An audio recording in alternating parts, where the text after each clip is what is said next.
All right, winners and or losers of this trade deadline. Before we ride out, Kyle, you want to go first? Winner or loser?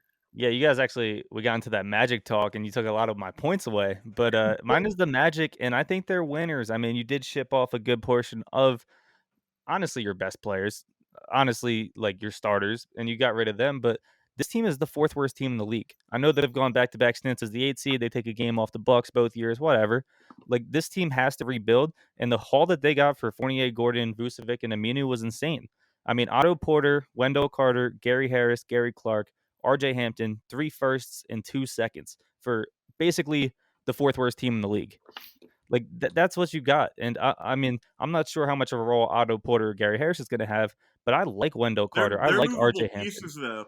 Yeah, Next that's year, the thing. contender want to trade for them to be like the fourth or fifth piece, and they can That's the get more thing. draft capital. And I like RJ Hampton. Wendell Carter is going in with Mo Bamba now, who were Yeah, drafted they're back all to young back. pieces. Yeah, nice. It's all young pieces and the draft picks who they've been pretty solid with. They got Cole Anthony.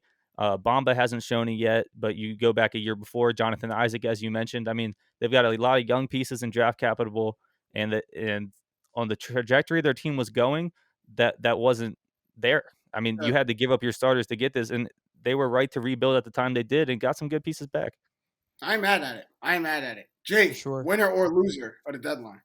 I'm going to go back to Chicago. I think that they were the staunch winner here. I really believe that when you add Vucevic into the fold with Levine, and this year, they'll probably end up being like a 4 through 6 seed. I think this is now going to elevate them above the play-in tournament. They'll have a guaranteed playoff spot.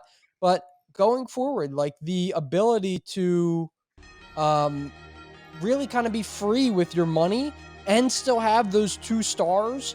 Well, loosely, we're going to use stars loosely with Vucevic, but he's a very solid player. All stars.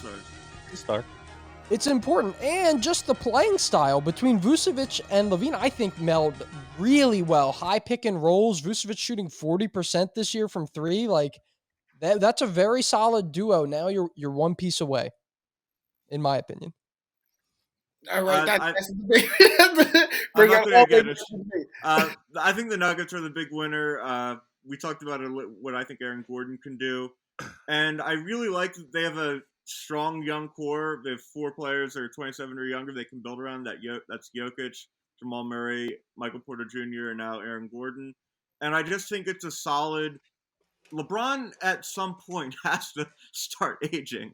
Sure. And in 3 years from now, they could be and with the Clippers being a very short-term project, 3 years from now, they could have like the best assembled group and be like the Western Conference favorites. Yeah. And I really like, and I'll do a quick loser, just the Rockets.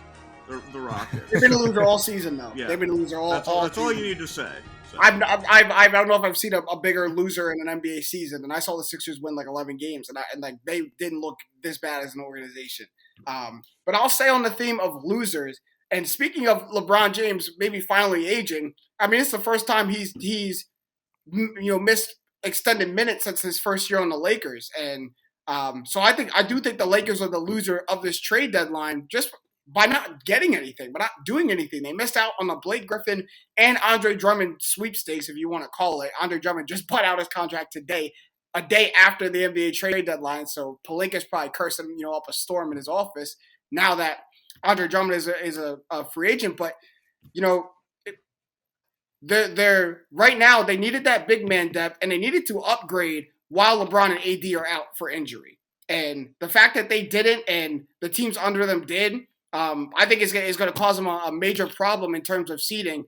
And LeBron's going to have to play catch-up when he comes back. AD, they're going to have to play catch-up when they get back. They're not going to have the luxury of kind of having it on lock and in control going into the playoffs. They're going to be exerting a lot of energy to make up ground. And that's not what LeBron wants to do at 36. I don't think that's what Anthony Davis wants to do ever. Like, they had a clear pathway to the championship last year, and it's not there this year. And I think the Lakers are the loser of the deadline, for sure. It's still the Lakers. We'll see what happens, but I would have liked to see a move, especially just with LeBron's history. Dennis Schroeder, because everyone thought for sure he'd get traded, and now he gets to play on a team that might contend for the title. That probably will contend for the title. He's been a good piece too. Yeah, he's been good. LeBron was waiting for him to come back. Imagine being Schroeder, you play with LeBron, and then boom, you get shipped off to Cleveland because they want Andre Drummond. He would not be the first one, Matt, and he will not be the last one. I was gonna say with I will LeBron's ship you off if if the you, bullet. track history. if you do not fit.